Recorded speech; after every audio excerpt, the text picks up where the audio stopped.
Hello, my friends, and I hope you had a good Christmas. This week, we saw a really awesome update from Microsoft Flight Simulator. This update, among other improvements, brought VR into the game.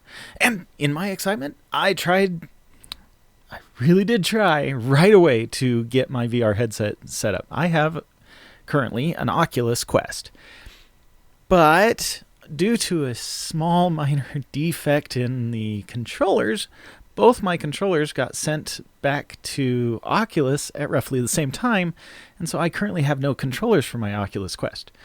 In hopes of being able to maybe get away with getting the VR set up, because I don't really need the controllers once I'm in the game, I tried to use the hand controls that you can use on Oculus Quest, and I was relatively successful. I actually got into the apps that I needed to get into. And then the game, when I started telling the game, Microsoft Flight Simulator, hey, I want to use the VR, it asked me to push a button that is only inherent on the controllers, and it shut me down. I actually had to force quit Microsoft Flight Simulator and all sorts of things because it was waiting for that input, and I have no controllers to be able to put that input in. So I haven't gotten to use the VR add-on to the game yet, but it's a free add-on to the game. It's so awesome. And the fact that I was able to at least get to the setup screen using the Oculus Quest shows that they didn't try to narrow it down to just Microsoft VR headsets or Sony-specific VR headsets. It is open to, according to their webpage, all VR headsets.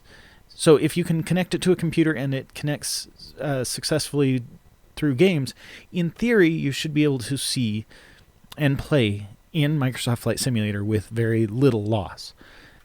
In other news, Microsoft Flight Simulator is having a sale right now. A lot of their content is 10 to 25% off, making it so that if you had items on your wish list, you should go check out and see if any of them have gone down in price because of this sale, and you might be able to convince yourself to finally kick the bucket and pay the money that you were saving up for those add-ons anyway, and you'll actually save money this time. Hopefully you've had them on your wish list. Hopefully you've been following the logic that I always suggest, which is you don't buy right on the spot. That's impulse buying. And that you've looked at it, you know what the price used to be, and when the price actually drops, you know that you're saving money.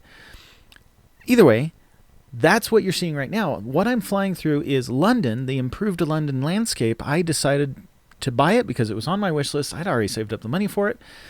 And here it is. It is beautiful. And I noticed early in the video that they even have a Christmas tree set up right next to in the Parliament next to Big Ben.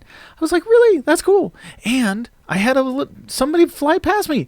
I was really impressed. This is another player. This is one of the first interactions I've had to be able to actually have somebody notice me and fly up to me. And then for a second, it looked like he was going to try to fly alongside me. That would have been awesome.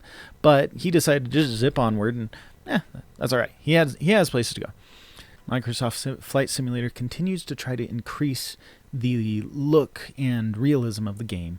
And in their most recent update, they said that they added snow to the game.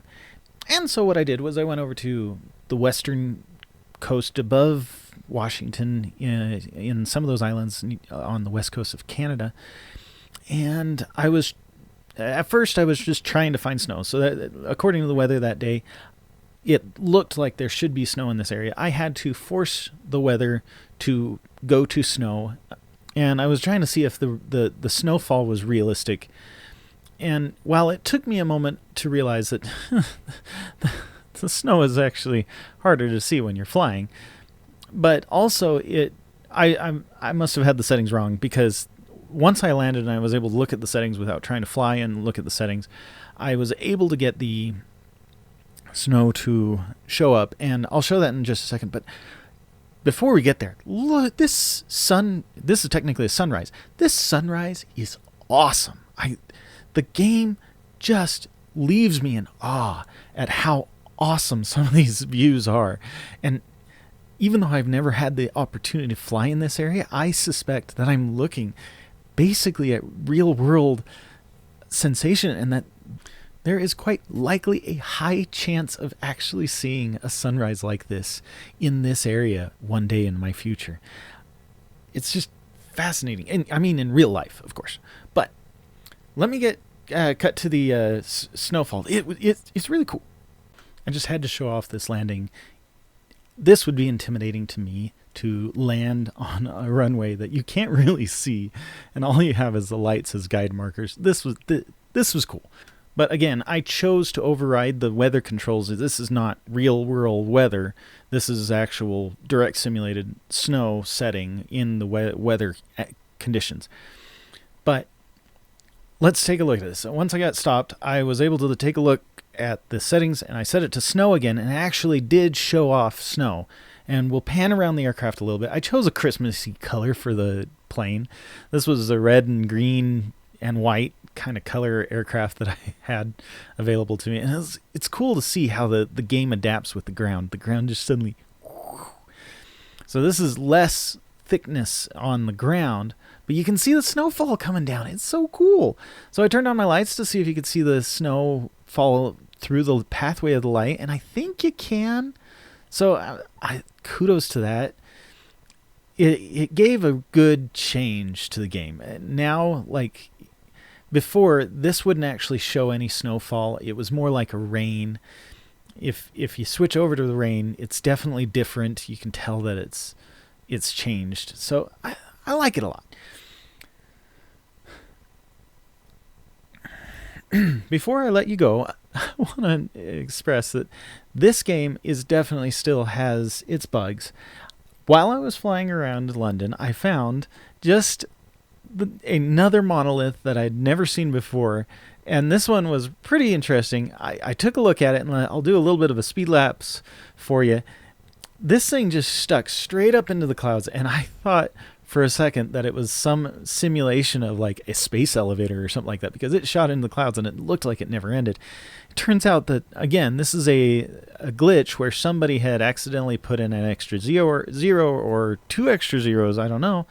In this case, I had to fly up to nearly 6,000 feet just to get near the top of this thing. And then, as I got close to it, it started glitching out and disappearing on me.